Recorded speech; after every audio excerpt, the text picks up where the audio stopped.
విడాకులు ఇస్తానన్నా, విడిచిపెడతానన్నా, పరిత్యాగ పత్రిక ఇస్తానన్నా, ఒకటే నువ్వు గుర్తుపెట్టుకో, సర్వస్వం నీకు దారపోసిన తర్వాత, ఆవిడ జీవితాన్ని నీకు ఇచ్చిన తర్వాత, ఆవిడని గనక విడిచిపెడతానన్నావు అంటే ఆవిడ పక్షాన నేను సాక్షి అవుతాను, నిన్నెవడ కాపాడుతాడో చూసుకోరా అన్నాడు. ఇలాగ ఉంది బైబిల్లో. ఆవిడ పక్షాన నేను సాక్షి అయిపోతాను, స్త్రీ పక్షాన నేను నిలబడతాను, మీ కుటుంబం క్షేమంగా ఉండాలని కట్టాను, మీ ఇద్దరిని విడిచిపెట్టేస్తానంటున్నావేంటి? జతపరిచింది నేను కదా, సమస్య వస్తే నాతో చెప్పాలి కదా, నాకు ప్రార్థన చేయాలి కదా, నా వాక్యం చదువుకోవాలి కదా. అప్పుడు దెబ్బకి మీరిద్దరు సెట్ అయిపోతారు కదా. ప్రేమతో కలిసిపోండి, భార్యను మార్చుకోండి, భర్తను మార్చుకోండి, అత్తమ్మను మార్చుకోండి, మీ మామయ్య గారిని మార్చుకోండి, మీ కుటుంబాన్ని కట్టుకోండి. మీ కుటుంబం సఖ్యతతో ఉంటేనే దేవుళ్ళలోకి అనేక మంది వస్తారు.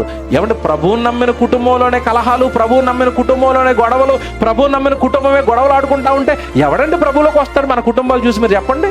పిల్లరా, దేవుడు మీ కుటుంబానికి పెట్టిన కట్టడలేంటో సేవకుల నోట, ప్రసంగాల ద్వారా, బైబిల్ ద్వారా మీరు నేర్చుకుని ముందు మీరు సెట్ అయ్యారు అంటే మీ పిల్లలు చాలా బాగుంటారు. రాబోయే తరాన్ని మీరు నిలబెట్టుకుంటారు.